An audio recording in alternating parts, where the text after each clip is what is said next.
Segunda hora de la mañana de Federico en el radio, en este horario, reducido relativamente de Semana Santa. Empezamos a las 7 de la mañana, pero acabamos a las 12 del mediodía, como siempre a partir de las 10, con Isabel González al frente de este equipo. Hoy es martes 16 de abril y en 30 minutitos comienza nuestra tertulia. Hoy nos va a acompañar Emilia el Andaluce, Eduardo Inda y también Pepe García Domínguez. A partir de las 9:15 de la mañana tendremos ocasión de hablar con el secretario general de los Populares, Teodoro García Egea, del cual esperamos algún tipo de reacción respecto a todas las informaciones que tenemos encima de la mesa, empezando por la violencia que ha marcado el inicio, desde luego, de esta campaña electoral en diferentes puntos del país, no solamente en Cataluña y en el País Vasco, sino también, por ejemplo, ayer, el Domingo de Ramos, en Valladolid, donde vimos como un grupo de republicanos, entre los que se encontraban varios miembros del Partido Socialista, directamente insultaban y arremetían contra varios cofrades que participaban en ese momento en una procesión. Les cuento cómo se presenta hoy la jornada. Hoy las lluvias van a quedar remitidas, se van a localizar en las islas más occidentales del archipiélago canario. Atención sobre todo a partir del jueves. A partir de ese día nos dicen que serán más generalizadas, pero poco a poco veremos a ver qué es lo que sucede. Hoy de momento en España cielos prácticamente despejados en todo el país. A esta hora en Madrid tenemos 11 grados. Hoy la máxima en el centro peninsular será de 23. La máxima de las máximas la localizamos en Murcia, 29 grados, y la mínima, el pelotón del pasmo, hoy lo encabezan Ávila, Lugo, Palencia, Zamora y León con 3 grados.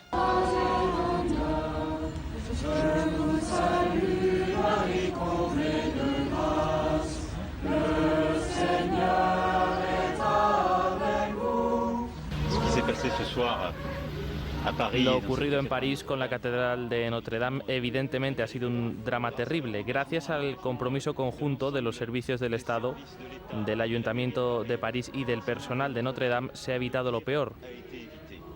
Las próximas horas serán difíciles, su reconstrucción también, pero gracias a su coraje la fachada y las dos torres principales no se han caído. En la última hora del día de ayer, Emmanuel Macron visitaba la catedral y decía a los franceses y al mundo entero prácticamente, que estaba pendiente de lo que sucedía en París, lo que todo el mundo quería escuchar. La estructura principal no había sido dañada en ese incendio declarado en la catedral, en el templo católico de Notre Dame, y se iba a reconstruir. Ahora mismo se ha abierto ya una investigación. La Fiscalía se ha puesto a trabajar para saber exactamente qué es lo que ha ocurrido. La teoría del accidente es la que predomina a esta hora de la mañana. Ya saben todos ustedes que Notre Dame estaba en restauración y se piensa que un fatídico accidente ha podido provocar esta tragedia. Una tragedia porque es una desgracia histórica, cultural, y porque se pierde parte de uno de los templos, de los símbolos de Francia, de Europa y del mundo. Un símbolo también para los católicos. Notre Dame será reconstruido, esto llevará tiempo, no será fácil, pero de momento la prioridad es lo que es. Ahora mismo se está tratando de enfriar el interior del templo y rescatar todas las piezas y todos los tesoros que alberga. Hace una hora, a las 7 en punto de la mañana, teníamos ocasión de hablar con Edna Jaime. Ella es guía turística en París y precisamente su tour turístico se inicia todos los días a las 7 de la mañana en Notre Dame. Hoy se levantaba y este era el estado en el que se encontraba esta guía, que hoy, lógicamente, no podrá hacerse la foto con los turistas a las 7 de la mañana en ese punto cero en el que queda todos los días con ellos. Esto es muy triste. Siempre empezamos nuestros tours frente a la Catedral de Notre Dame y el primer recuerdo que hacemos es una fotografía con nuestros clientes, y el día de hoy pues lamentablemente no vamos a poder hacerlo, no vamos a poder darles ese recuerdo, pues ya lo que contábamos con tanta alegría de este lugar tan histórico y tan importante pues ya no va a ser igual. Hoy se va a ver como de luto. Bueno, es la foto del día. Hoy unanimidad prácticamente en toda la prensa, no solamente, lógicamente, en España, en Francia y en el mundo entero. Como les digo, la imagen es la que es y la imagen es la que hoy pueden ver todos ustedes en las portadas de todos los diarios. En nuestro país continúa la campaña electoral, ya en su quinto día. Han tenido que pasar más de 24 horas para que el presidente del Gobierno se refiera a los actos acaecidos sucedidos este fin de semana en Rentería. Lo ha hecho sobre los ataques sufridos por la delegación de Ciudadanos en Rentería, no lo que sucedió en San Sebastián y en Bilbao por parte de Vox. Pedro Sánchez condenaba, dicen algunos, lo que sucedía en Rentería. A mí, sinceramente, me parece que de condena no tiene absolutamente nada, y además, yo no sé si cometiendo un error o dando una muestra verdaderamente de lo que puede representar el presidente del gobierno, se refería a una mujer como Maite Pagazaurtundúa, de sobra conocida por todos como Marta Pagazaurtundúa. Se equivocaba al nombrarla. En fin, Maite Pagazaurtundúa Ruiz, esa mujer que es un símbolo de la libertad, de la lucha por las libertades y de los derechos en nuestro país, premio Sájarov, conocida absolutamente por todos, entraba en Es la tarde de Dieter y explicaba lo que ella sufrió y padeció el domingo en Rentería, después de escuchar al presidente del gobierno ayer en Antena 3. Y comparto además una reflexión que ha hecho Marta Pagaza. Ha dicho que en el ejercicio de la democracia se tiene que tener el derecho a la libertad. Y yo no puedo estar más de acuerdo con eso. Por tanto, cuenta con mi reprobación ese tipo de actitudes, porque considero que la democracia es incompatible con la intolerancia. Sí, en Rentería nació mi madre, se conocieron mis padres, se enamoraron, se casaron allí, nacieron mis hermanos en Rentería. En fin, es uno de los lugares mágicos de la infancia. Lamentablemente ayer parecía el infierno. Bueno, es el odio que está ahí, que se alimenta cada día, que se inocula en las escuelas, como lo hemos visto en Cataluña, como lo vemos en el País Vasco y como lo pueden ver todos ustedes en las imágenes que ya están en redes sociales y que transmiten el recorrido que hizo la delegación de Ciudadanos, desde el coche en el que estaba siendo trasladado el propio Albert Rivera. La cara de odio de esas personas con sus hijos menores de edad, dirigiéndose a los representantes de Ciudadanos, eso lo dice absolutamente todo. Pero es que ese odio se alimenta, y se alimenta también cuando se justifica. Y ayer hasta 3 personas de 3 partidos políticos que son socios prioritarios de Pedro Sánchez justificaron esa violencia. Vamos a escuchar a Ione Belarra, de Unidas Podemos, a Aitor Esteban, del PNV, y a Laura Borràs, del PDeCAT.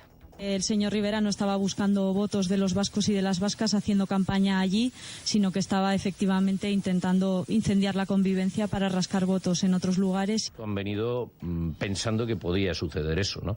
Que podía haber en las calles pues esa foto de enfrentamiento con la Ertzaintza, de violencia, que están basando su campaña en la lucha contra el nacionalismo. Pero hay gente que se encuentra especialmente cómoda en estos contextos y no solamente se encuentra cómoda en esta crispación y en esta provocación, sino que tal vez la busca y la alimenta. Es la justificación de la violencia que alimenta precisamente ese odio y esa violencia, y que declaraban así abiertamente, sin ningún tipo de problema, 3 personas que representan a 3 partidos políticos que son socios del gobierno de Sánchez, del Partido Socialista, y son necesarios para que forme gobierno. Lo ha sido hasta el momento y probablemente lo sea a partir del día 28 si es que gana las elecciones el Partido Socialista.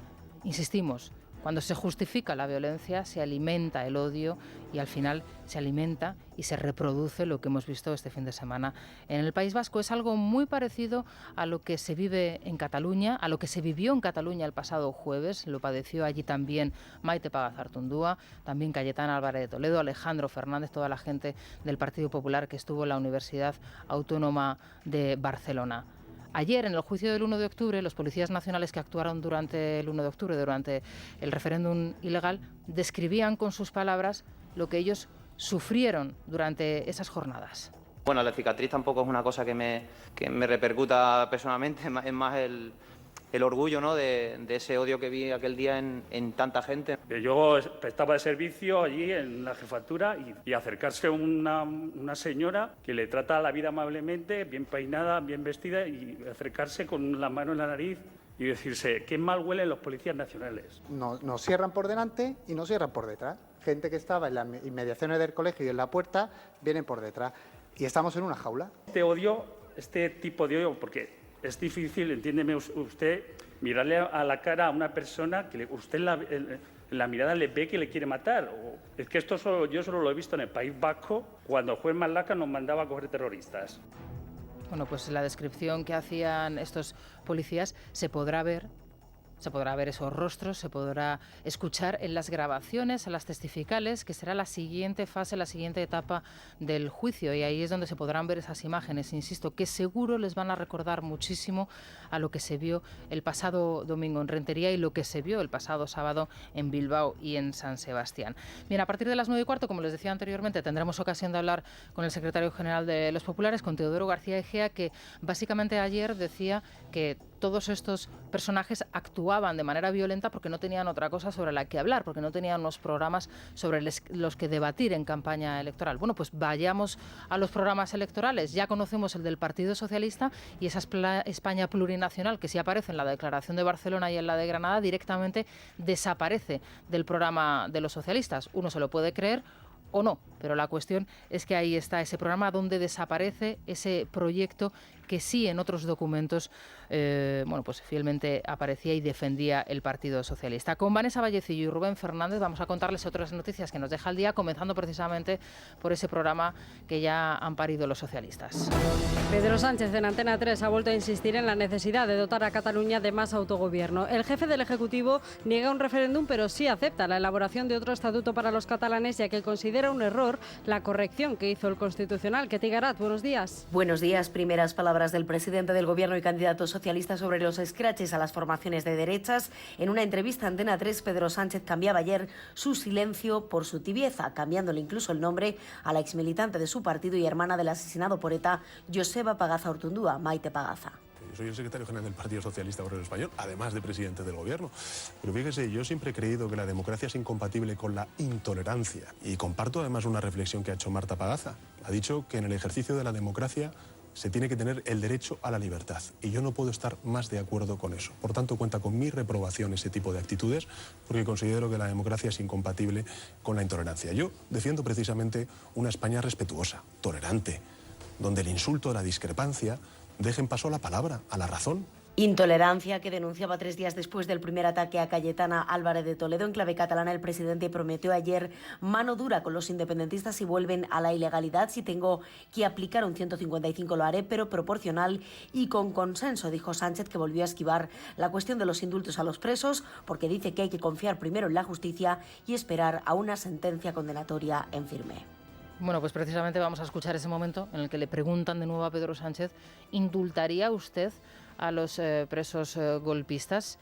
Escuchen lo que decía el presidente del Gobierno. ¿Hay algún precedente de un presidente del Gobierno que haya situado la petición de indulto antes de una sentencia firme a lo largo de estos 40 años? No lo hay.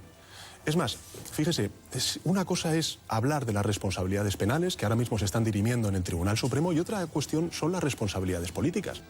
Bueno, pues esto es lo que decía Sánchez, que yo lo había dicho por otro lado en otro momento. Hay que decir, y esto nos lleva a la portada que ayer comentábamos aquí del diario La Razón, que el programa del Partido Socialista tampoco incluye ninguna referencia a la devolución de las competencias en materia de prisiones al Estado. Es decir, que ellos seguirían gestionando desde la Generalidad las condenas a los golpistas, ¿no? De ahí que ayer muchos diarios, o alguno de los diarios, entre otros La Razón, hablase de ese indulto de alguna manera encubierto, si se supone que esa gestión de esa condena o de esa supuesta condena se va a desarrollar desde la Generalidad.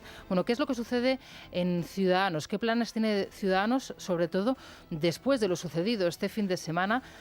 ¿Habrá un vuelco, habrá un giro en su campaña electoral, en cómo estaba programada desde el inicio? Bueno, de momento tienen muy claro qué es lo que van a hacer en las próximas horas. Pues durante precisamente esa entrevista, Pedro Sánchez evitaba una condena tajante del acoso a PP, Ciudadanos y Vox, una actitud muy distinta a la que ha tenido uno de los propios implicados. Ciudadanos ha decidido ir más allá y ha anunciado que interpondrá ante la Fiscalía General del Estado una denuncia por delitos de odio, amenazas y agresiones. Mariano Alonso, buenos días. Buenos días. Para Rivera, lo ocurrido en Rentería no puede quedar impune.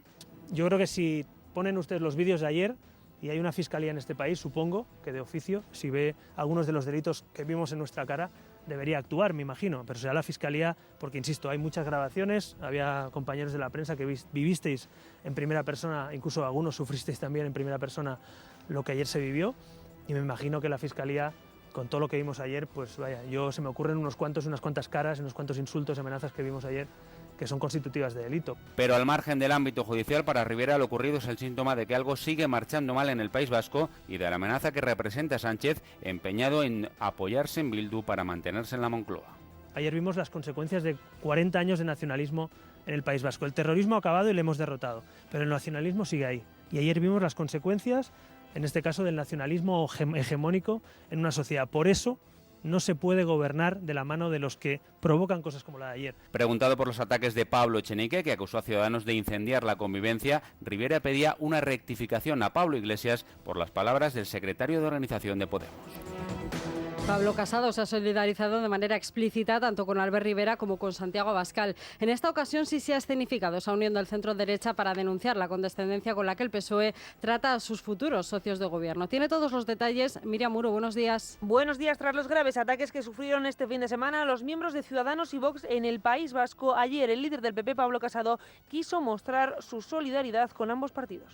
Desde aquí quiero mandar, en primer lugar, mi solidaridad con Albert Rivera y con todos sus compañeros que fueron increpados y que estuvieron a punto de ser agredidos por parte de los borrocas de siempre. Y también mi solidaridad con Santiago Abascal y con los miembros de Vox que intentaron ser boicoteados en el día anterior y, por supuesto, con mis compañeros del Partido Popular de Cataluña. En unas declaraciones que ofreció desde Canarias, el presidente popular criticó el silencio, dijo cómplice de Pedro Sánchez, y le pidió al socialista que aclare públicamente con quién está. O el Partido Socialista está con los demócratas, a los que nos están escracheando, a los que nos están agrediendo y que tenemos que ir escoltados por todas partes, o el Partido Socialista está con los de la Kale Borroka de Bildu, con los de la Kale Borroka del PDeCAT y de Esquerra Republicana y con los de la Kale Borroka, por lo menos, digamos, justificada como jarabe democrático de Podemos. Y esto es o un sí o un no. Y también le pidió a Pedro Sánchez que aclare si está a favor de que Iglesias vaya a Canarias a enarbolar la bandera independentista. Bueno, Pablo Iglesias ayer se puso al lado de quien se tenía que poner y de quien se pone siempre, es decir, al lado de los violentos, al lado de los asesinos. No tuvo ningún tipo de problema Pablo Echenique, Ione Belarra y, por supuesto, Pablo Iglesias. Sí, volvió otra vez a acusar a PP y Ciudadanos y Vox de incitar al odio. Alicia González, buenos días. ¿Qué tal? Buenos días. Podemos sigue acusando a Ciudadanos de provocar su ataque en el País Vasco. Si el domingo fue Pablo Echenique, este lunes repitió el mismo mensaje Ione Belarra, candidata de la formación morada por Navarra y portavoz adjunta en el Congreso. Asegura que el que ha atacado al País Vasco es Ciudadanos, criticando el concierto económico, y que Rivera lo que quiso en Rentería fue reventar la convivencia para conseguir votos en otro lugar. Por su parte, Pablo Iglesias le reprocha lo siguiente. Algunos en esta campaña van a querer seguir hablando de la ETA, y me parece muy bien, pero creo que por dignidad hacia la gente que trabaja para vivir en este país, ya va siendo hora de que discutan con nosotros de cuáles son sus propuestas para cumplir la Constitución. Pero de momento no va más allá, deja los ataques a sus segundos espadas. Bien, y Vox, mientras tanto, sigue llenando locales. Ayer lo hacía en Valladolid, 1.700 personas entraron dentro del auditorio municipal y otras tantas se quedaron fuera. Sí, en total ha congregado a casi 3.000 personas. Allí ha denunciado la complicidad entre separatistas, proetarras, comunistas y socialistas. Maite Loureiro, buenos días. Buenos días. En su primer mitin de Semana Santa, Santiago Abascal ha vuelto a superar las expectativas, reuniendo a más gente fuera del Centro Cultural Miguel Delibes en Valladolid que dentro. 1.700 personas han podido seguir su mitin, a lo que se suman otros 1.000 en una sala contigua con pantalla y 1.500 más fuera. En su discurso, Abascal ha responsabilizado al Partido Socialista y a Pedro Sánchez del clima de violencia existente por pactar con los enemigos de España y ha mostrado su solidaridad con PP y Ciudadanos por los ataques sufridos durante el último fin de semana, como ha ocurrido con los simpatizantes de Vox. Todos esos que vienen a recibirnos a los mítines no son más que la vanguardia, la partida de la capucha y de la porra de la dictadura progre que representa Pedro Sánchez. Porque Pedro Sánchez tiene la suerte de que nosotros somos gente de bien y gente pacífica. Las propuestas más aplaudidas por el público han sido las referidas a la defensa de la caza y el campo o contra la subida del diésel.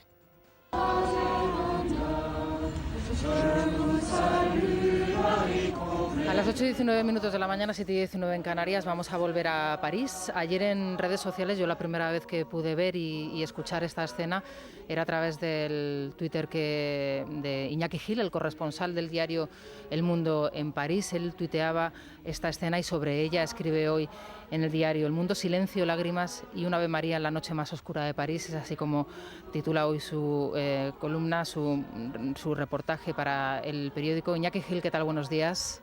Hola, buenos días a todos. Bueno, la verdad es que la imagen pone los pelos de punta. Tú lo describes hoy perfectamente en el escrito que haces hoy para el periódico. Ayer tuviste ocasión de recorrer durante muchísimo tiempo por la noche los alrededores de Notre Dame. Bueno, ¿qué vieron tus ojos y qué es lo que escribes hoy en el periódico?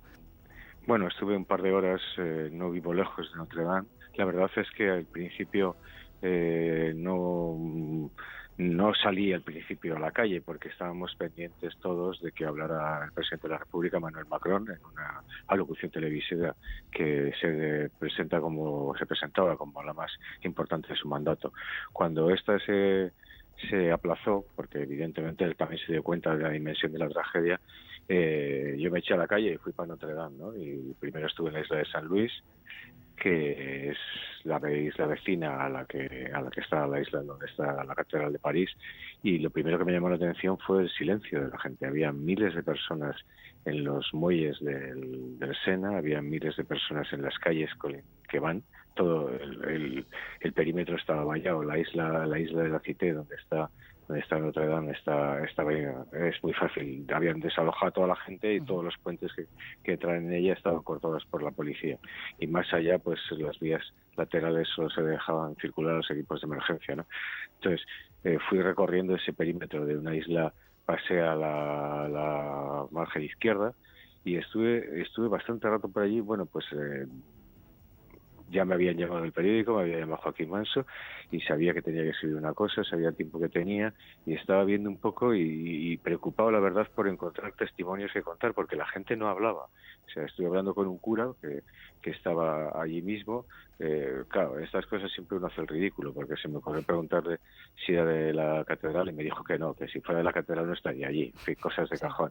Pues la gente no tenía muchas palabras, lo único que decía era terrible y demás. No se oía casi hablar, eso es lo primero que me llamó la atención, fue el silencio. Y así fui andando, y en patín, la verdad, hasta una bocacalle que hay en la orilla izquierda, cerca de donde está la librería de Shakespeare & Company, una librería de libros ingleses famosa porque ahí han ido todos los escritores angloparlantes. Y allí hay una pequeña iglesia también monumental que se llama San Julián el Pobre, que es una iglesia muy pequeñita, y al lado hay un jardincillo. Y allí empecé a oír, desde una calle anterior, empecé a oír como un cántico que casi no se distinguía. Fui callejeando por allí y me encontré la escena, la verdad. La escena era pues eso, 50 personas cantando todo el rato. De rodillas, muchas de ellas. El Ave María, y en la primera fila formaban una especie de círculo. O realmente ellos estaban de cara hacia donde está la Catedral de Notre Dame, que no se veía exactamente desde su posición, ¿no? Pero la gente, pues respetándolo, se había agrupado en torno de ellos. Entonces, los de las primeras filas, que eran los más jóvenes, que serían unos 20 y tantos, estaban rezando, cantando de rodillas, ¿no?